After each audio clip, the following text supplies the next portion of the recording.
Dangote yaravuze ngo nubatse ubwami mba umukire wa mbere muri Afurika muri 2008, ariko ibyo ntabwo byabaye mu ijoro rimwe gusa, byansabye imyaka irenga 30 kugira ngo ngere aho ndi uyu munsi. Urubyiruko rw'iki gihe rwifuza kumera nkanjye, ariko barashaka kubigeraho mu ijoro rimwe gusa. Ntabwo byavamo, ntibizanavamo. Ntabwo wakira mu ijoro rimwe. Ugomba kuzamuka gahoro gahoro kugira ngo wubake ubucuruzi bukomeye. Uhera ku bintu bito uzamuka usatira ibinini, bikajyanirana no kwihanganira imvune no kugira intego. Uwo ni Dangote ukubwira gutyo. Dangote yaravuze ngo ikosa ugomba kwirinda gukora yaba mu bushabitsi no mu buzima rusange no gufata icyemezo mu bihe bibi.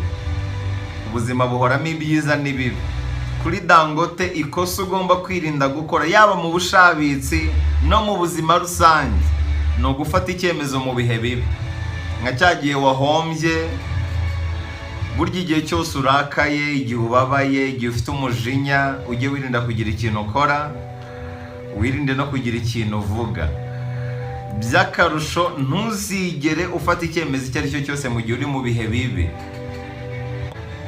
Yaravuze ngo buri gihe jya ureba ibigifite amahirwe yo kurokoka aho guhanga amaso cyane ku byo wahombye.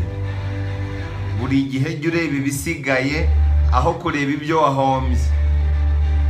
Ku bantu benshi iyo imiryango imwe n'imwe ifunzwe, umwanya munini bawumara kuri ya miryango yafunzwe, ntibabashe kubona indi miryango yafunguwe igifite amahirwe yo kurokoka. Buri gihe rero jya ureba ibigifite amahirwe yo kurokoka aho guhanga amaso cyane ku byo wahombye. Ibyagiye biba byagiye. Ni nko guhora utekereza ku byahise. Buri gihe rero jya uhora uhanze amaso ibishobora kurokoka aho guhora uhanze amaso ibyamaze kugenda. Dangote yaravuze ngo sinya nduhuka kugeza igihe hari icyo nagezeho. Kuri we nta mpamvu yo kujya kuryama kugeza ugeze ku bintu bitanga umusaruro. Uyu mugabo yaravuze ngo ibihe bikomeye ntibiramba, ariko abantu bakomeye bo bararamba. Aranavuga ngo niba udafite intumbero uriho igice. Niba udafite intumbero, udafite intego, uriho utariho. Uyu mugabo yashimangiye rya jambo dukunda kuvuga, inkuru mbi ishobora guhinduka inkuru nziza bitewe n'indorerwamo uyireberamo. Burya mu buzima nta wamenya, ibyo wita ibyago bishobora kuvamo amahirwe akomeye, kimwe nuko ibyo wita amahirwe bishobora kuvamo ibyago bikomeye. Ushobora kurwara ntubone uko ujya nko mu kazi, ariko muri wowe ukaba uri gutekereza ko kuba urwaye hari impamvu, kandi impamvu nziza. Wasanga ari amahirwe Imana yagucishijemo yo kukurinda ibibazo wari guhurira mu nzira ujya mu kazi. Ni urugero, buri kimwe cyose kikubayeho haba hari impamvu, upfa kuba ugihumeka w'abazima. Dangote yaravuze ngo igihe cyose ugize icyo ugeraho ujye usubiza amaso inyuma ushimira ababigizemo uruhare. Burya buri kimwe cyose wageraho kuri iyi si hari abantu baba barabigizemo uruhare. Nugira rero icyo ugeraho ujye usubiza amaso inyuma ushimire n'abandi babigizemo uruhare. Yaravuze ngo nukomeza kumvira ubwoba bwawe uzarinda upfa utazi uko ubushobozi bwawe bungana. Aranavuga ngo guhatana ni byiza mu bushabitsi. Icya mbere biryoshya umukino w'ubucuruzi, icya kabiri bituma uba rwiyemezamirimo uhamye. Iyo utabasha guhatana mu bushabitsi biragoye ko waba rwiyemezamirimo uhamye. Iyo udafite abantu muhatana, guhatana rero ku rundi ruhande ni byiza mu bushabitsi. Uyu mugabo yaravuze ngo ntukabe nka ba bandi babika amafaranga ku makonte bakayuzuza. Amafaranga yawe yashore mu mishinga ibyara inyungu. Yabishimangiye neza, ntukabe nk'abandi banyafurika babika amafaranga ku makonti bakayuzuza. Amafaranga yawe yashore mu mishinga ibyara inyungu. Iri ni ryo banga ubundi rya mbere. Data ufite imitekerereze njyabukire, amafaranga yafata nk'imbuto utera ukazasarura. data ufite imitekerereze njyabukene amafaranga yahunika kuri banke zikayacuruza. Ibi rero bikiza banke, ntabwo bikiza nyiri mafaranga. Hanyuma Dangote yaravuze ngo mu byo ukora byose haranira kuba mwiza muri byo, amahirwe azagukurikira. Ni nka bya bindi dukunda kuvuga byo kunoza akazi. Noza akazi, amahirwe ubwayo azagukurikira. Amafaranga akurikira akazi kanoze. Iteka nujya mu kazi kajye muharanira kukanoza kuruta uko ukajyamo mu mutwe wawe uri gutekereza amafaranga. Iteka ryose iyo wanogeje akazi, ibihembo biragukurikira. Icyo waba ukora cyose haranira ko nta wagusimbura. Amahirwe ubwayo azizana, ntuzanamenya nuko byagenze.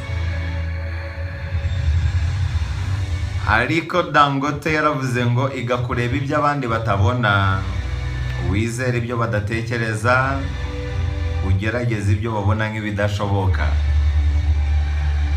Aranavuga ngo kubaka izina birakomeye, ariko kurisigasira birakomeye kurushaho. Dangote yaravuze ngo nyuma y'urupfu rwanjye ndashaka kuzibukwa nk'umunyenganda wari ukomeye muri Afurika yose, kandi niko bizagenda koko. Ariko Dangote yaravuze ngo igihe kimwe sogokuru yigeze kumbwira ati, roho y'ubucuruzi si ugukorera amafaranga, ahubwo roho y'ubucuruzi ni ugushimisha abakiriya bawe. Iyo niyo roho y'ubucuruzi. Niba uri umucuruzi haranira gushimisha umukiriya wawe, kuko umukiriya niwe ukugize.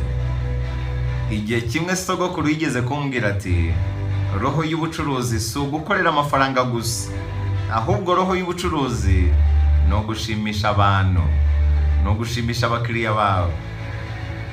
Yaranavuze ngo nta gihe nyacyo cyo gushora imari kiruta none, nta gihe nyacyo cyo gutangira ubushabitsi kiruta none. Aranavuga ngo mu gihe ushaka kuzamura urwego rwa rwiyemezamirimo, ukwiye kugira uwo ugenderaho, yaba uwo mu muryango wawe cyangwa uw'ahandi. Ugomba kugira umwarimu mu bintu byose ugiyemo. Ugomba kugira umwarimu, ugomba kugira umuntu ureberaho, kuko ngo birafasha. Kumureberaho ntibivuze kumwigana. Dangote yavuze ijambo rikomeye nifuza ko twasigarana uyu munsi. Yaravuze ngo ntugakore ikosa ryo gutakaza icyizere cyawe hejuru y'ibintu bitaguhindurira ubuzima. Aranavuga ngo niba ukunda umuryango wawe, uzashakisha uko wubaka ubwami bwawe kurusha uko wakubaka ubwami bw'abandi. Uzakore ushakisha uko wubaka bizinesi yawe kurusha uko wakomeza gukorera abantu.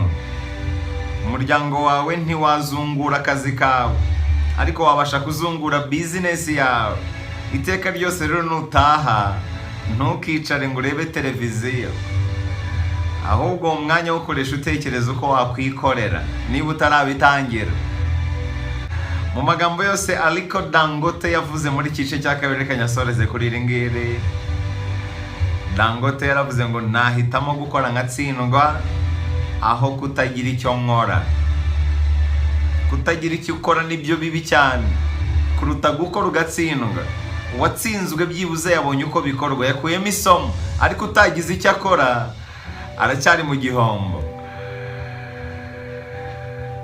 Utagize icyo akora ntacyo yize, nta n'icyo yagerageje. Ni nka byandi bavuga ngo gerageza utsindwe, ariko ntugatsindwe kugerageza. Uwatsinzwe kugerageza nta n'ikintu na kimwe yize, aracyari wa wundi. Ariko wagerageje agatsindwa byibuze yakuyemo isomo.